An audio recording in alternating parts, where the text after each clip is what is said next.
Welcome to Desert Wanderers. If you're new here, we bridge the gap between you and the person in the pew next to you. Today we have a special host, Father Cintra. He will be doing his Generational Catholicism series.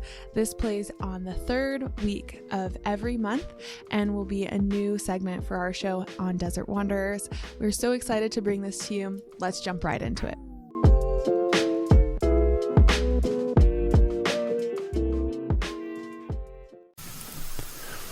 All right, we're back with the segment of Generational Catholicism, and I have a special guest today, Father Julio Vicente. He's my pastor. He's the pastor of Our Lady of the Valley.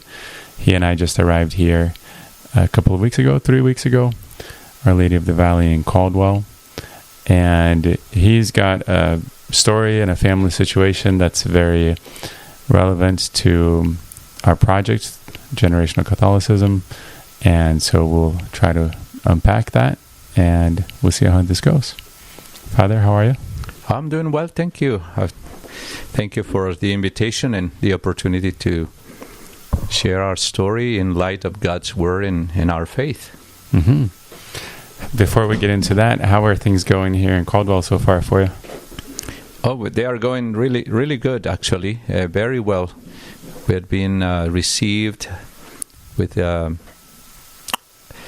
will say, a lot of enthusiasm and in a joyful way, and people are glad we are here. So as I think it's the case in most places we go, people miss their priests, but they welcome the new ones. They are happy to have a priest to celebrate Mass for them. So, so far, so good.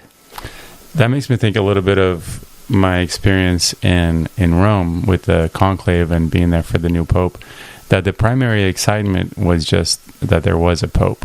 And That's the great phrase, right? We have a pope, habemus papam, we have a pope. Then we want to know about, who is the pope and where is he from and what's his preferences like, his priorities like. But all of that is secondary to having a pope. It seems like there's something similar in the local level.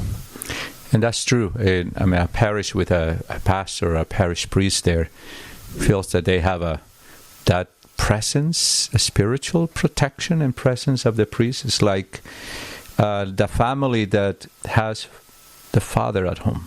How the family feels protected, right? The presence of the father gives them security and gives them also the courage that they need to not be afraid of anything. That is at home. And in a way, in a spiritual sense, that's true when there is a pastor in the parish.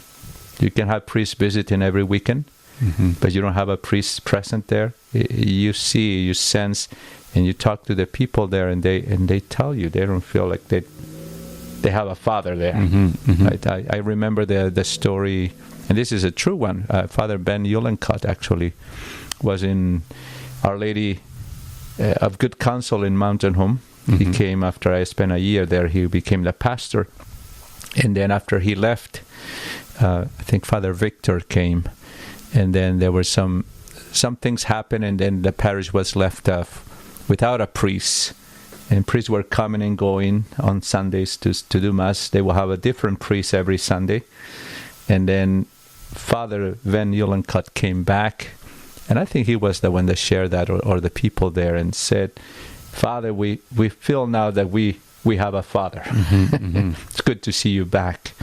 And that's true, because you can have a priest there, but once the pastor is assigned and you know he will be there for you, the people feel served, cared for, protected.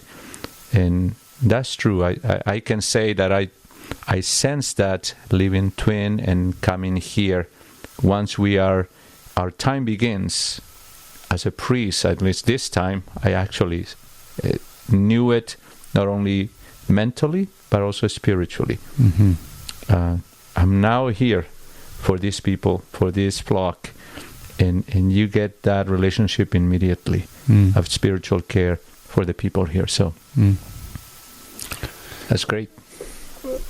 Thanks for sharing that. And one last question I have on that, Father, is what is that like for you? You've had a few different assignments now. You've been transferred a few different times.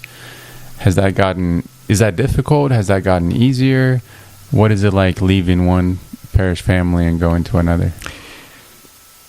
I think like for the community, also for us priests, even though we might be ready for it, as the days approach and you need to leave, then everything that you have done there or what happened during your time there begins to just come back to your mind and heart.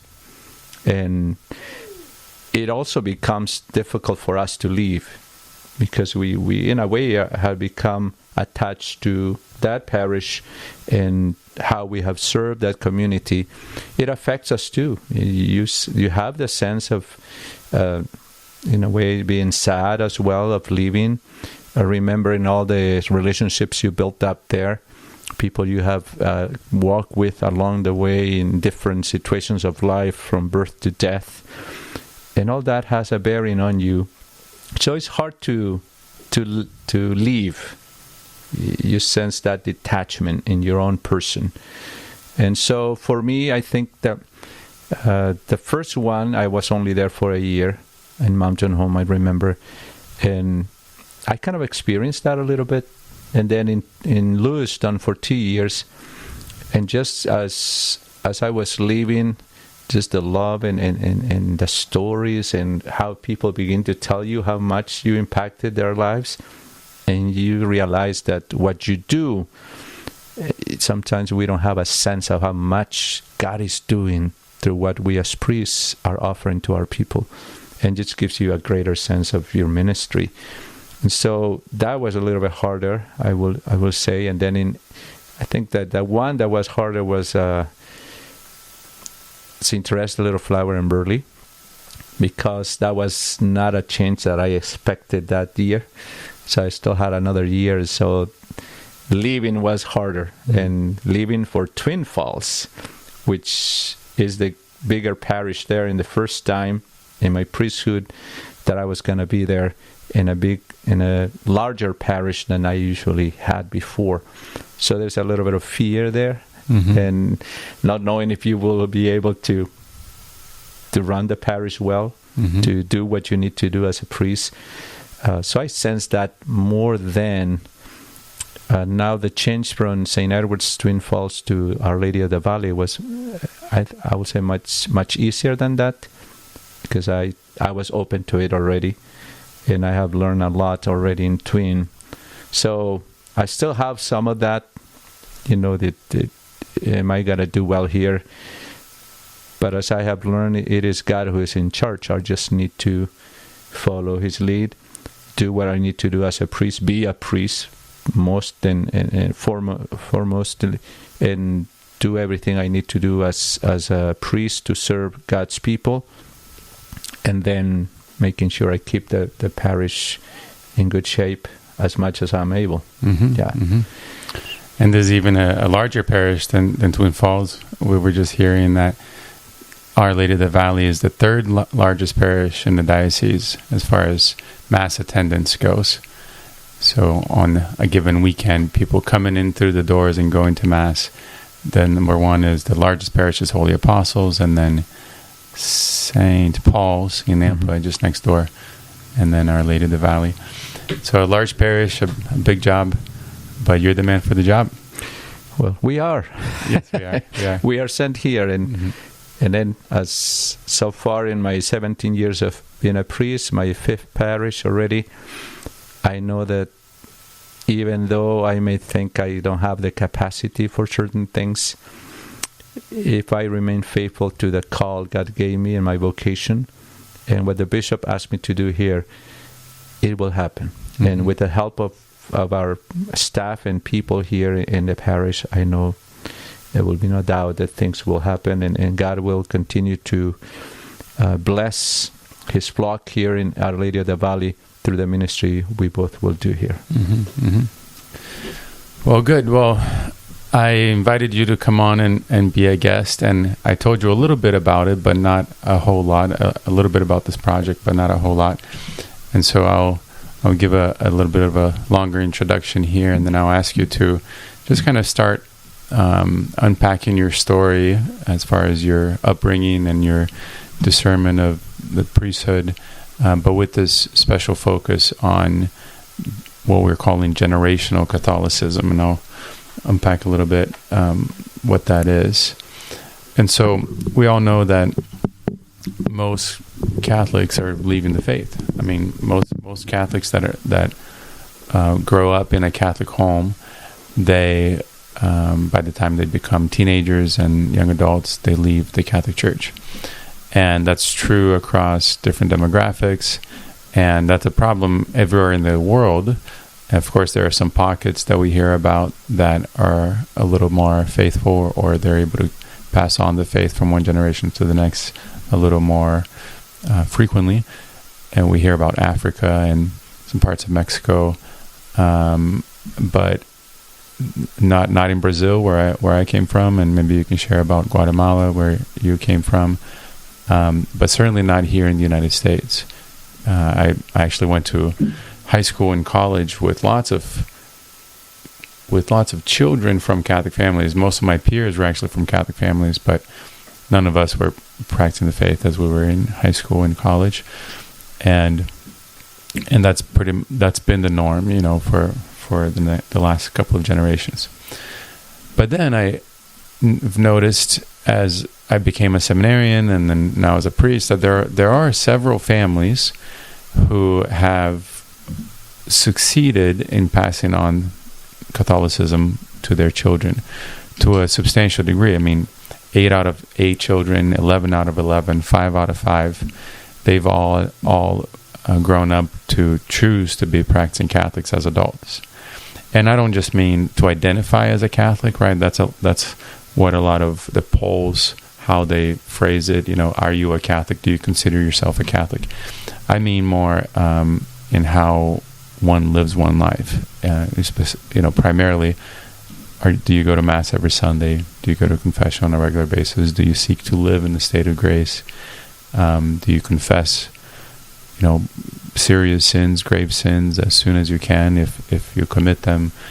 Or do you just have a regular schedule of going to confession, and on a monthly basis, on every other month, and then also, do you have a personal prayer life? Do you pray every morning? Do you pray every night? Do you seek to discover God in the Scriptures? Do you seek to learn the saints and to emulate them? Do you seek to grow in virtue? And I think that's, and there are more pieces that we can add to that, but that's the painting of a Catholic life, what it means to live a Catholic life. We just had St. Pius X yesterday or the day before, and in the breviary says that he something like ardently encouraged the faith to live a Christian way of life, something like that. And that phrase, a Christian way of life, that's what we want to seek to do, not just to identify as a Catholic, but to live in a Catholic way of life. And I've seen that there are several families whose parents passed on the faith to their children, the Christian way of life to their children, to a 100% success rate.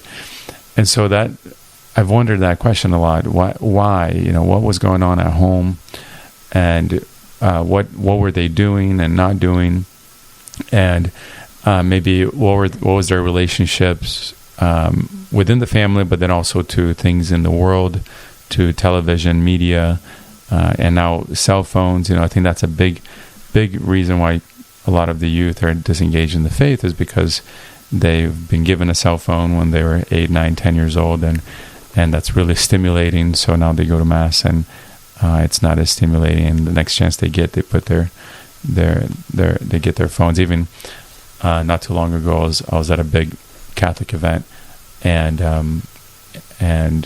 a lot of the youth were there, probably because they had to be there. Their parents made them be there, but they were there on their cell phones, playing games or with their earbuds in and listening to something, as opposed to just hanging out with people around them. And that's, of course, going to influence how they relate to God and how they relate to the Blessed Mother and so forth. And so, so that's kind of what we've been trying to explore. And I have, these other 4 other couples who have been seeking these questions or asking these questions, and I'd love to hear your thoughts on all of this. And so maybe a good place to start is, what was your family like? Well, maybe start right now in the present, so how many siblings do you have, and how many are practicing the faith? And one of your sisters has a special relationship with God, and we'd love to hear about that. And then, what was it like growing up? And what do you think your family life growing up, what do you think was present and not present that helped bring all of you to where you are today? Well, thank you. I think that's a description of what's going on in our world today, and not just in the United States, but all across the world. You go to Italy, and the churches, beautiful churches, gorgeous places that were built by generations of Catholics are empty. You go to Rome, you go to daily Mass in Rome, the older people are there, 70 and up. So in order to see young people, you need to go to the outskirts of the city, to the more residential places where you actually see families, and very small ones, 1 or 2 children. So it is across the world. But my experience, I think, of a family is not very different from the average Catholic family. We are at home, we are 8 children. So 5 sisters, 2 brothers. I have a sister, my oldest sister is a religious sister. They are called Third Order Capuchins of the Holy Family. They were founded by a Spaniard bishop, Luis Amigo, to go after the young, to help the young stay in the church, come back to God. And young that were at risk, young people at risk of being lost or fall into addictions. So they have the special charism to go after the stray and the lost sheep. They have schools and all that. So my sister is there, and then my oldest brother, he has a family too, not married to the church yet, and that's been a work in progress for us, trying to help them come back to the active faith. But it's not like he's away from God, not practicing too much. Then the next sister is also, she believes and all that, but again, not practicing the faith, not going to Mass regularly. And then everybody else after that is.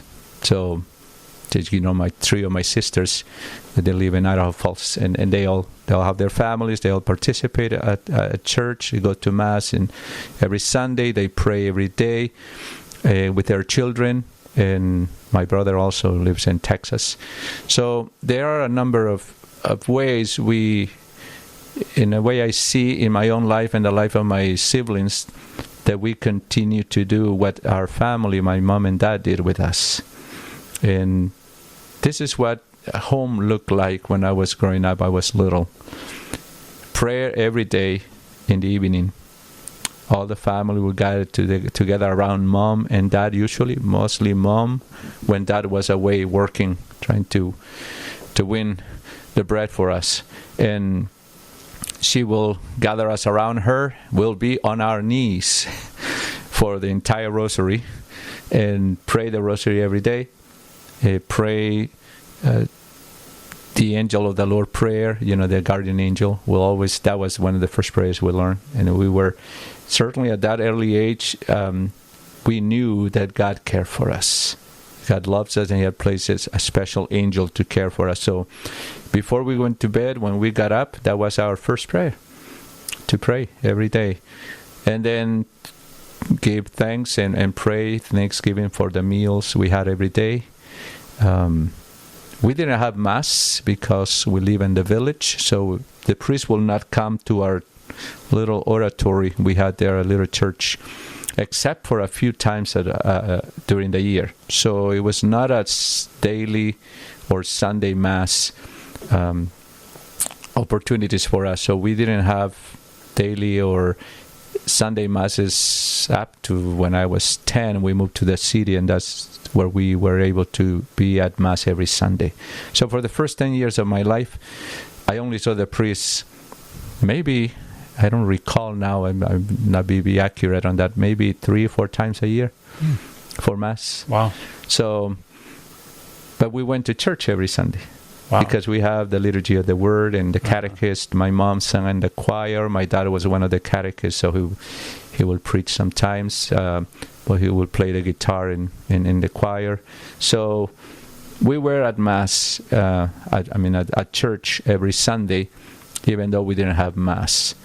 And we got involved in catechesis, and sometimes we have sisters coming on mission and visiting us. And I remember the time we had a kind of a few days of mission in our village with sisters coming and teaching us the faith and games and songs. I still remember a number of them from back then.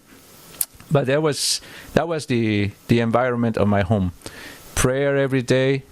My parents, I remember having a little booklet with stories from the Bible, the illustrated ones. I still have in my mind the picture, the cover picture of that little booklet is Adam and Eve in the garden, kind of a cover with grass around them. And so we were able to read that, and I think that the love for God, fear of God, the love for the Word of God, to know that we have a God who loves us, but also who wants us to live a holy life, a life of goodness, a life of truth, was instilled in us from our young age. And in the family too, we'll talk about this very soon in the liturgy, about discipline.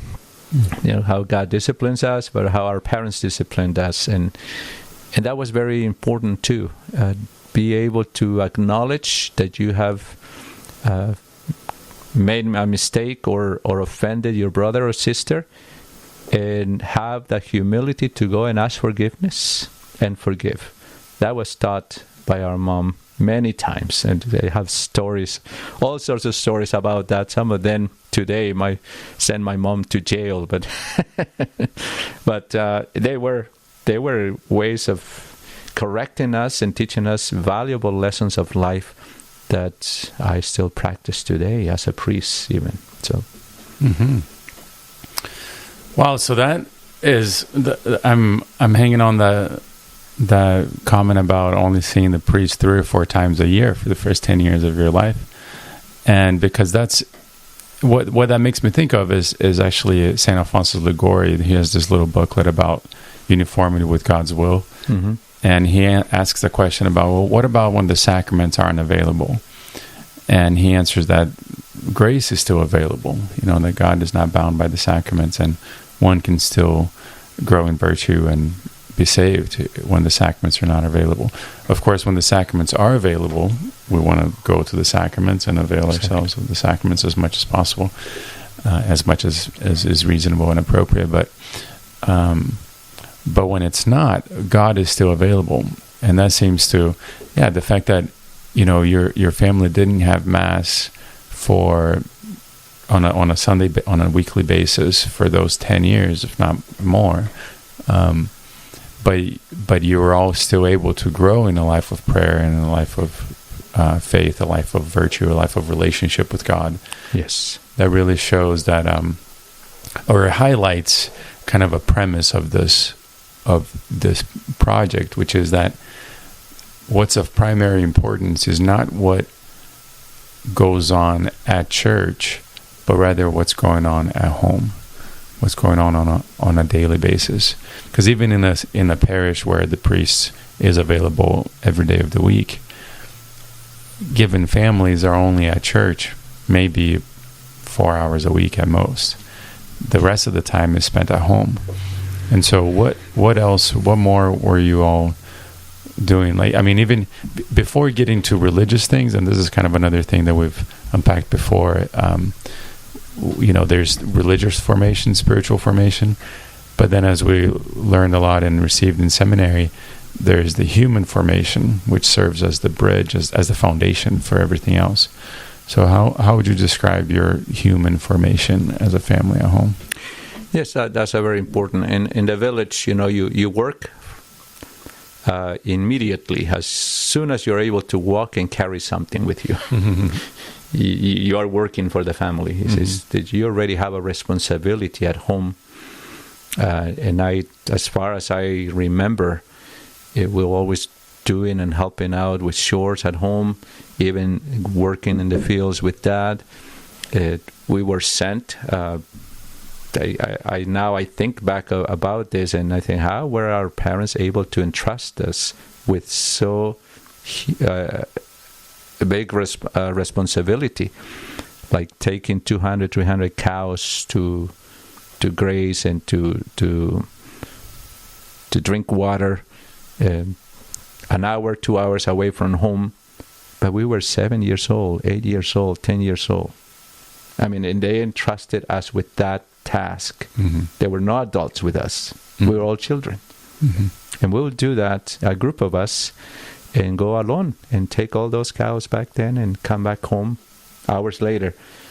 And Mom and Dad didn't worry about what was going to happen to us. They trusted they could do that.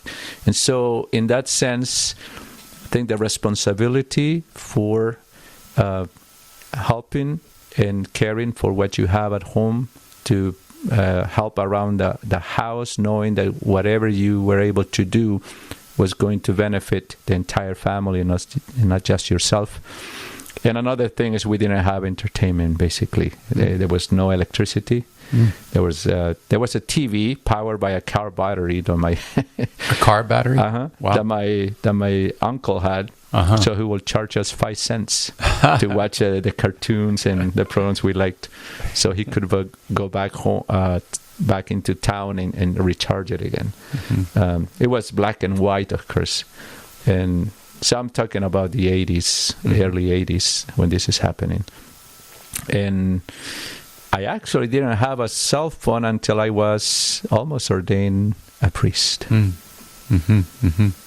mean, not because I didn't need it or I didn't want it.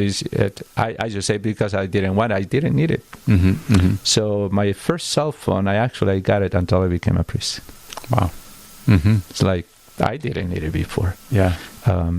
And so that's something that today, of course, 3 years old, I already know more about cell phones than I do. But that's something that we didn't have as an obstacle or something that will, take our attention away from our task and especially the faith. But that environment of responsibility, we were given work to do, and we have to do it. And once we were able to go to school, then school had that part, but we still have to help at home. So by the time you are a teenager, you already had been working. I didn't have a former job until I actually came to the U.S. and actually started working in a dairy. But before that, I just helped around the house and went to school. So. And you were 18, is that right? 19. Just right out of high school. But the responsibility and the awareness that we were important. Everyone at home had to do something. Yes. Now, naturally, we didn't want to do it. We kind of drag our feet into doing things, but Mom will be on top of us and say, okay, this is the 10th time I tell you, now you go and do it. And our entertainment, which is games that we could do on our own, playing outside, playing soccer outside with soccer ball the whole day there on the streets. That was our distractions. Otherwise, there was not much going on in matters of being distracted by media or social media. Once we had a TV, that became an issue too, but not too much. So I'll say we were spare a lot of that because we didn't have it. Mm-hmm. But there were other things that will distract us from actually carrying out our own tasks. Mm-hmm. Mm-hmm. But in matters of how that was shaping my understanding of who I was called to be as a Christian man, I think just seeing my mom and dad relationship to each other, and the way they work for us, the way they dedicated themselves to the family, their respect for each other, their love for one another, for each other, and how they treated us as children. That is very calm. It's very gentle, right? Mom is the more energetic one. She's the one that kind of usually discipline us the most because we spend more time with her. But even when she did, it was always looking after us so that we will be good citizens and men and women of goodness and holy as well, right? So, I'd love to. I'm gonna ask you more about what you just said about both how your parents related to each other, and then also how they related to you and your siblings. But before we do that, I just wanted to highlight a couple of things that you mentioned about work ethic, and what that was like for you. And so I guess when this comes out, I think it's coming out next week, I believe. And so I guess when it comes out, the readings that you just referenced about discipline would have been this past weekend. And that's such an important theme, right? That God disciplines us because He loves us. And just a week or two ago, I watched one of those videos by Father Mike Schmitz, and he was answering the question, do we have to go to Mass on Sundays? What is it about the Sunday obligation? Is it really something that we have to do?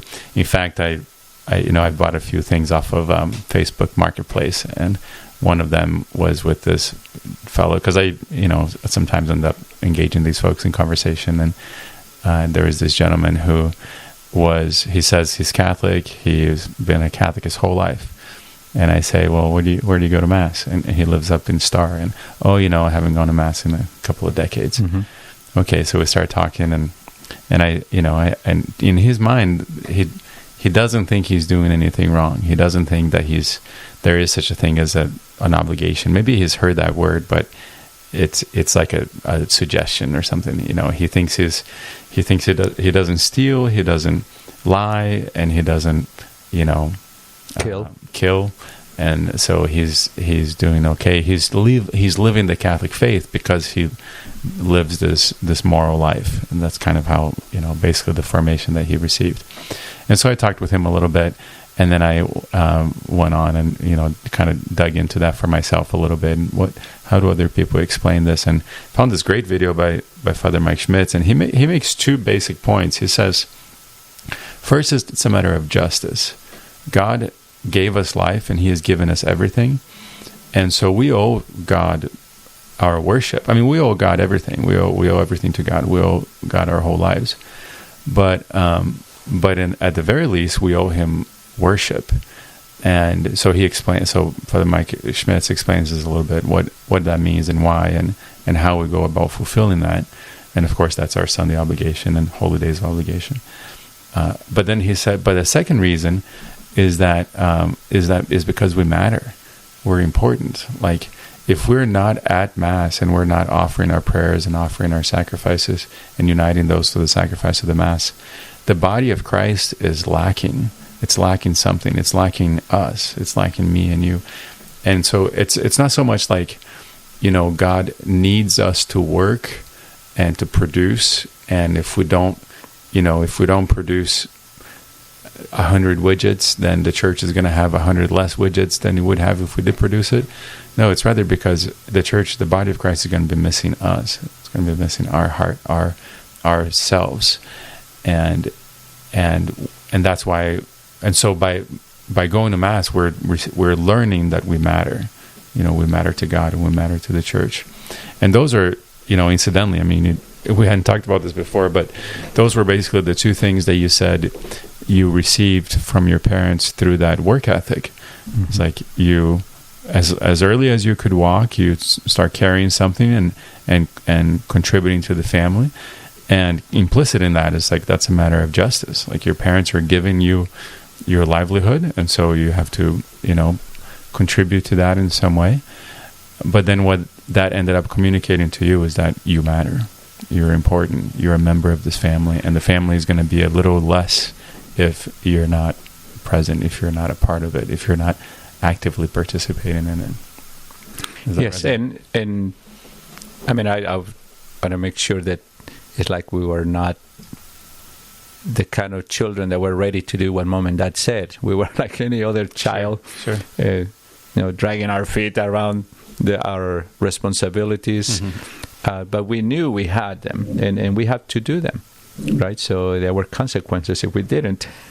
But then eventually you learn, okay, if I do this, if I take that garbage out of and help clean the house will be a better place for everyone. And so the sense of community also is present and implied in that responsibility. It's not just because it's going to be good for me. It is about also the larger community. And as I recall, all that is seeing the example of my parents and the life that we led, that was very, very simple with very few things. I wouldn't say we were poor, but we didn't have much either. And growing in a place where basically you don't have individual rooms. We had just a big room and everybody's bed was around, and mom and dad slept on one corner, our sisters on the other, and the boys on the other. So, and no privacy there, right? But that's the way it was. That's the way it was. No individual rooms. Next to our big room was the kitchen, and then we didn't have a living room. Actually, it was just there. So the outside was the living room. And all that created a sense also of learning how to live with each other, to love and respect one another, and also to respect our sisters, they respect us. And a lot of good things, I think, came out of that. The sense of not only responsibility, but also appreciating everything you have, because you don't have much, but what you have was considered a blessing and a great gift from God and from our parents, of course. And so in that environment, I remember, and I don't remember this, but I remember my cousins, and I asked my parents if they remember that I used to pray being a priest. At that young age. We're talking about between 5 and 10. I don't remember. I don't recall. But I used to play. When it rained, we have some areas that were clay. So we'll make figurines of things, right? Figures of things. And I will make figures of people, or just play, and doing a number of things around so we can dry them on the sun and then have our toys, basically. And I'm told that I used to make figures that resemble the Mass or the items used at Mass, even though we didn't have Mass every Sunday. And I will play being the priest. I don't recall that for some reason. I don't have it in my memory. And then I will also play a baptizing my cousins. Hopefully you didn't actually do it. Yeah, I don't remember, so I don't know. But I'm told I was doing that. Right. I baptize you in the name of the Father, Son. But at that early age, I don't really remember, but I will think that the only way I will do that is because even though the priest came only a few times, for us, every time the priest came, it was like the greatest blessing we received. I remember one time he came to our home. I was little. Every time he came, one family will host him for lunch, basically. And so that was a big deal. So Father's coming home. He's going to come to our house. And the first time I recall that he came to eat with us, probably he did more times than that. But that very time, I was very aware. And I recall the excitement that we had at home that Father was coming to eat with us. I remember chasing the chicken and and getting it for Mom so Mom can prepare it. And and have a caldo de pollo ready for Father when he came, chicken stew. That was very popular in Guatemala and still is. And we as children, sensing that even though Father was coming, but it was actually Jesus who was going to be with us in the person of the priest. And for a child, that sense of Father is coming, is going to be here with us, what a special blessing. It was also the Lord in our midst. And so I guess that sowed the seed of something in my heart, in my mind. At that early age, even though I was not aware of it, of the priesthood that will unfold later on. So that's a memory I hold dear in my mind and heart. Every time I think about I might ask, how the call to the priesthood came to you, and I will recall these moments and tell these stories because unawares to me, and I don't have memories of that except that one I'm telling right now. The seeds of the priesthood were there already for some reason, and in our family, we didn't have a history of religious life. We had some attempts, a nephew and a cousin, but they didn't. They ended up leaving seminary. But it was my sister, the first one, and then it's me. Then, like in that immediate family, we don't have anybody else that has actually desired that. We hope that some of our nephews will do sometimes. But that was sown. Those seeds were sown there. And again, the environment of the home, the life of faith that we live, that was very simple, not sophisticated. Like, I didn't go to confession until I was 15 because I always escaped from the catechesis classes, so I never finished it up. So I could do my first communion earlier. So it was only until I was 15 that I was able to do my confirmation and first communion. And that basically was the beginning of my journey to the priesthood. 6 years later, here in the U.S., I entered seminary. So up to that point, I have lived a faith that my parents passed down to me. I will go to church, I'll attend Mass. Then we moved to the city when I was 10. And there we were able to go to Mass more often. But still didn't have the sense of the importance. I went because Mom and Dad went, right? And the faith became more a decision that I made in the embracement of that gift as I did my confirmation. I was confirmed, and that journey changed radically. That was a conversion point to this, because it almost an overnight change of desiring to serve God, to serve the church, and not actually think too much about how much time I was going to spend, how much effort that was going to require. I just wanted to do it, and God took care of me in that moment and formed me through my pastors that I had back then. I was sent to different workshops, and in about a year or two, I was already running the youth ministry of my parish. So at 16, 17, 2 years previous to that, I was the most, I will say, shy young man you could meet. And scared to be in front of people and stand and preach or speak about God in front of others. But 2 years later, I'm doing that and going all over the place. So that's how God can change our life for the better. But all that was already there. It's just I had not become active in my life. In seed form, in potency, as they say. But once you said yes, then God started developing that very quickly. Well, let me back up to what you mentioned about your parents. One thing that we've talked about on previous episodes of this project before have been the importance of having a warm and affectionate home. A warm and affectionate home. And that seems to be something that's been common to the other families. And Dr. Greg Popchak, he wrote an article about this, and about how that's the first indispensable building block, because and no family is perfect, of course, but if the home is generally warm and affectionate. Have I been saying effective or affectionate?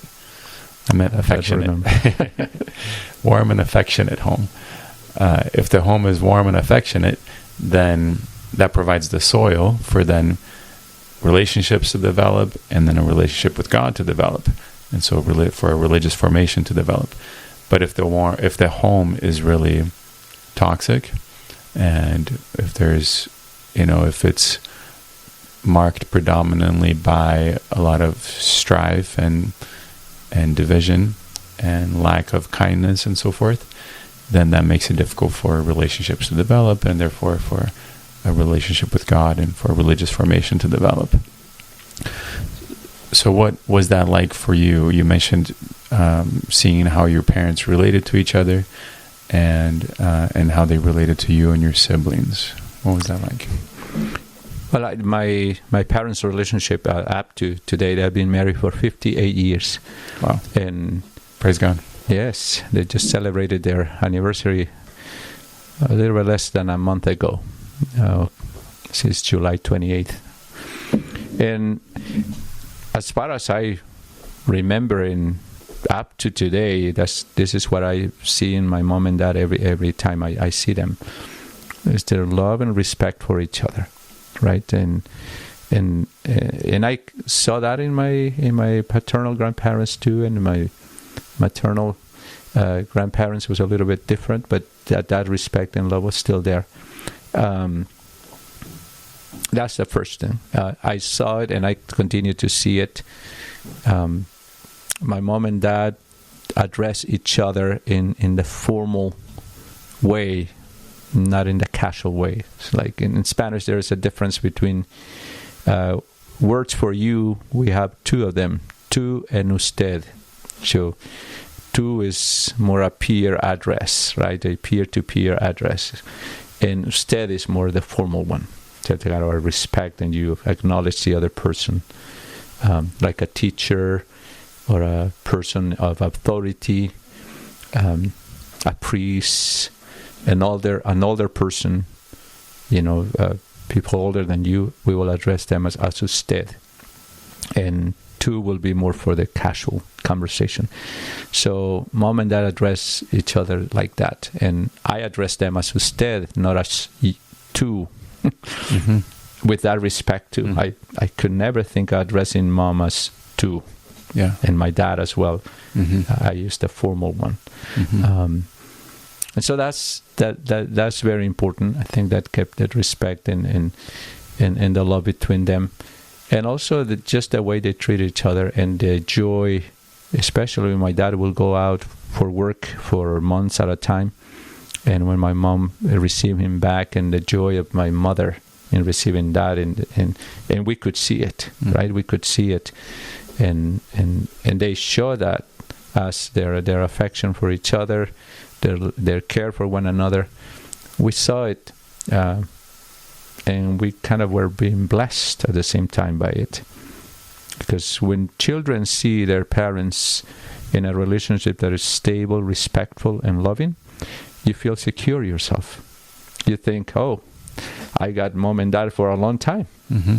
I'm not afraid that, they're going to leave tomorrow. Yes. That provides stability. Yes. And also the sense of security in the family. And I'm very grateful to mom and dad for that. Even though dad left us to come here to the U.S., and we were without dad for 12 years. Mm-hmm. Until we join him here. He will go eventually every 2 or 3 years for 3 months to visit us, but then he will come back here. And so that basically my childhood was, I grew up without him. So I joined him and along with my mom and 3 younger siblings, and I was 19 by then. So he left when I was 8. I was 6 or 7. And then we joined him eventually, and were able to spend more time with him when I was 19. Mm-hmm. Mm-hmm. So all that time. But the cool thing about this is, even though he was so far away, at least I'm talking just on my own here. I know my siblings, how they felt that. Mm-hmm. I didn't see that as his absence, but his willingness to sacrifice himself and not being with us for our good and mom's good. So, and sometimes we children can see that, okay, Dad is not here with us, and I don't have that with me, and I focus on the lack of his presence. But Mom makes sure that we knew that was not there, not because he didn't love us, but because he loved us. He wanted a better future for us, a better life for us than the one we had, and he was willing to sacrifice not being with us and work hard so that we could have a better life than he had. So I took it like that, and in the way we have moved around and the stages of how our family has gone from the village to the city, from our country to this country, I can see the hand of God in all that. Now that I look back, at the time it was not so clear, but now I see it. And every time we moved, even though it was hard, it was difficult, we resisted it. There were blessings that came. So in the first move, my sister entered the convent. We left our country and came here. I entered seminary and became a priest. So God has blessed us throughout all this time. Would you talk more? And I know your sister is coming to visit in a week or two, so maybe I can have a conversation like this with her too. But what was that like for you, as far as you remember? How old were you when she was entering the convent? How old was she? And do you know much about what that was like for her? Like what moved her into the convent? What was she looking for? What was she finding? What was she discovering? Yes. So back in Guatemala, my sister started to work once we moved into the city. So I'm now 10 by the time we went to the city. I believe, let's see, how old is she? She might be about 6 years older than I am, or 7, something around that. And so she started working for a family as a housemaid. And so through that, she got to get in, became involved with the youth groups, and eventually met the sisters that she joined. And she met them, and they invited her to pray with them. Come and visit and pray with them, even in prayer. They were praying every night, every day. So when that happened, she asked Mom for permission to go. She might have been between 18 and 21 by that time. And so Mom will make sure that she was not going alone. So she will always send one of us, the younger boys. So I was the oldest of the 2 younger boys. So I will go. Sometimes my other brother will go. And I will be bored to death to be waiting there for her to come out of the prayer, or just being there with her sisters. Because I was actually not feeling drawn to the prayer at that time. And so that process of her becoming more involved in the church, and I know she loved to serve in the church when she was younger too. So the same environment I grew up with, and she was there and going to church on Sundays, even though we don't have Mass, being involved in the youth groups and singing and serving, going to visit other villages and having times where we will go and visit each other around villages around us. Some of the processions we made, some of the celebrations we had, which were a popular devotion, like, processions for the Holy Week, the celebration of Holy Week, the reenactment of the Passion, all those things that leave you, the faith is passed down to those simple ways. And so during that time, going with the sisters and being involved in the youth groups in the parish we were at, she was engaged actually to be married during that time. And they were very seriously considering marriage already.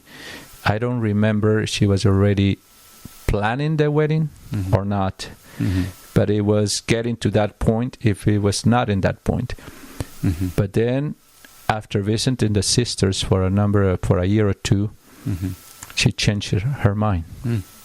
So she left the young men, and she entered the convent. Mm-hmm. Mm-hmm. And she was drawn by that service to God. So I think that's something that helped her to pursue religious life, what she lived at home, and also the desire for God. And we talk when she entered, and then I enter seminary. We keep in touch often and pray for each other. I have visited her at our community many times, and she has a passion for the church, for God first, and then for the church, for the poor, especially for the immigrant. She does a lot of that in Mexico. Tries to be available for people and encourage them and be there present with them. The charity towards those in need, which was instilled in our home. I recall how many times people stop by our house and Mom will be the first one to say, go and look at the kitchen, what we have there, and give it to them. Wow. So it was kind of hands-on things. Okay. Yeah. So I would say that's what I recall. My sister led her to join the convent, and that actually also encouraged me eventually to consider seminary or the priesthood.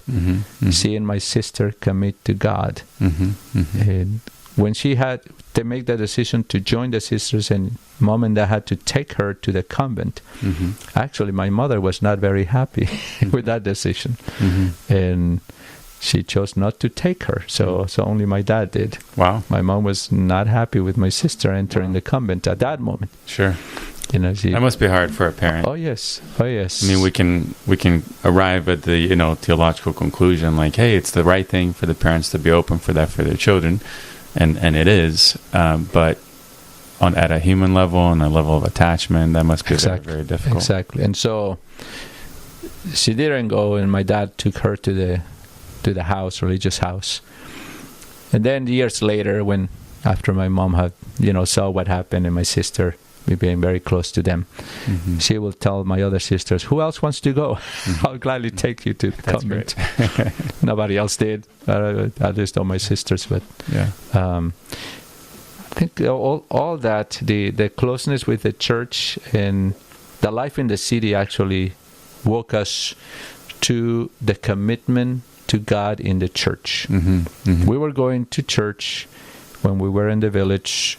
Mom and Dad were passing the faith down to us, but the sense that we could actually commit to God and serve Him and serve His church didn't come until we actually got exposed to priests, to nuns, and to a community that was very active, and we engaged in it. That's where the call actually began to unfold and eventually flourish, and we made that decision to go. I saw that in my sister and eventually in me, of course. Beautiful. That anecdote about people coming to your house and asking for help, and your mom immediately sending one of your kids to go see what there is available in the kitchen, that seems to be really, really powerful. Another family, the Dodges, they've talked about that too. So Kenny Dodge grew up in an environment like that, with his parents always looking out for opportunities to serve others. And so their memory oftentimes is Saturdays they would have some sort of project with somebody else, like we're going to go cut this person's grass, or go to this elderly person's house and take their trash out, or go help build something for somebody, people that they met through the parish that needed help in one way or another. And they, as a family, were doing this, and it seems like your family was open to that and was available for that. And that's a good thing to do in itself, as far as corporal and spiritual works of mercy and works of charity towards others. But it seems to me that that's an important part of religious formation, that you're receiving from your parents that openness towards the Lord and towards your neighbor, and that kind of has moved you in this direction. of wanting to do this, for the church on a permanent basis as a priest. But even before wanting to do that as a priest, just making the commitment to God of, okay, I'm going to be open to you, and I'm going to be open to helping others when given the chance. There's something I wanted to ask you about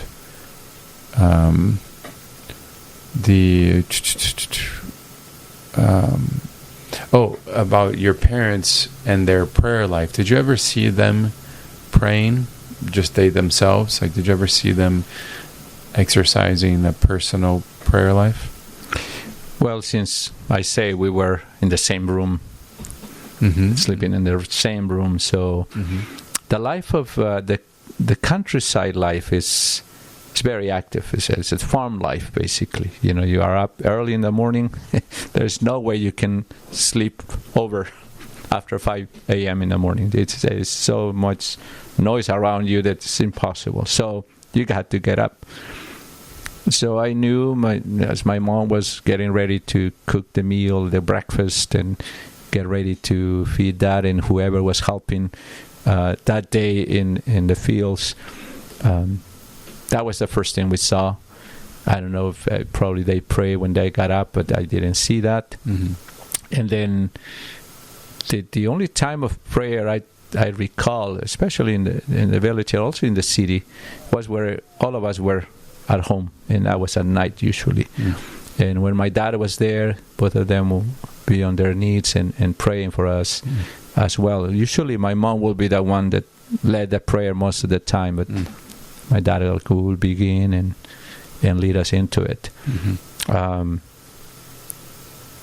Seeing them praying alone and together, I didn't have that opportunity to see that because most of the time growing up, Dad was here, and so. But I see them now, so they do that all the time now. They pray every day together, and then they pray on their own as well, and so I'm pretty sure they have those moments whenever they had a chance to do that. And basically, talking about the faith, my dad came from a family that, they were Catholics, but they were not actually active Catholics in that much. So basically, my dad learned the faith more from my mother than from what he got from his own family. In fact, my paternal grandparents married through the church, I think, when they were around between 65 and 70 years old. So after being married for a long time. So they finally celebrated their sacramental marriage. Because they hadn't, and so that's what I recall. I didn't see mom and dad praying that much together, but just because they were not together that much during the day, except at night when we were all together. Yeah, and you all pray together then. Great. Well, thank you, Father. I know we're at about an hour here, and we want to wrap it up, but I just want to ask, one last question, and this may be a longer conversation, so feel free to say something brief now, and then we can talk more again some other time. But just the question of culture and so you're not having electronic devices kind of did this automatically for you all, but do you see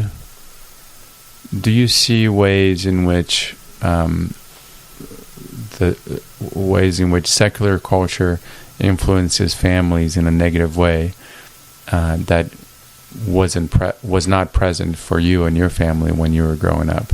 That things that your family said no to, whether intentionally or just by default, which fostered the development of the faith for you? Oh yes, but to begin with, just a reminder of what I said before is we didn't have them. So we will never think of them as a distraction because they were not present. And once we have a TV, that became a little bit of a distraction, especially to do our homework and, wanted to do something else because we wanted to watch our cartoons. And once I learned to like watching soccer games on TV. I'm talking about the mid-'80s. I like to do that, but it was not excessive. I mean, it was a few hours during the day. But that became a distraction. And other than that, I think the only other ways were if we wanted to play outside. That was the only thing that will distract us from our responsibilities at home, or even, wanted to go to church or pray together. And so I think that technology is, as the church tells us, created things. Most of them are good in themselves. They are not evil. They become a distraction, or can detract us from our true responsibilities, and also our true love, which is to God, if we make them an end in themselves. So media can be distracting if it is given too early to the children, right? I've come across many examples of families giving electronic devices to their children as soon as they are able to get something in their hands, 2, 3, and by the time they want to take them away from them, they can't, because the child just will behave in a way that they can control them. And so that's not a good thing. That's not a good thing. Even many professional psychologists, especially, or people that study these things, recommend not to give electronic devices to your children until, I don't know what age they put, but some of them way up there until their teenage years or younger, or young adult years. But we live in a society where all this is used every day. We are more technologically advanced and more gadgets at our disposal that we had before. And my time growing up might be different from a lot of people that are hearing this, because I come from a place where we don't have those things, but it can be very distracting. I think a good use of them can be parents having discipline, and how much time you spend on this, and you have these responsibilities to do, and keep that up, and make the children do those, and help them carry on their responsibilities, and learn how to use them well, so they will not become a distraction or detract them from what is truly good and virtuous as they grow up. Amen. Beautiful. Thank you for your father. Thank you for your father time. Thank you for your time, Father. Oh, you're welcome. Glad to be here with you. God bless you. God bless.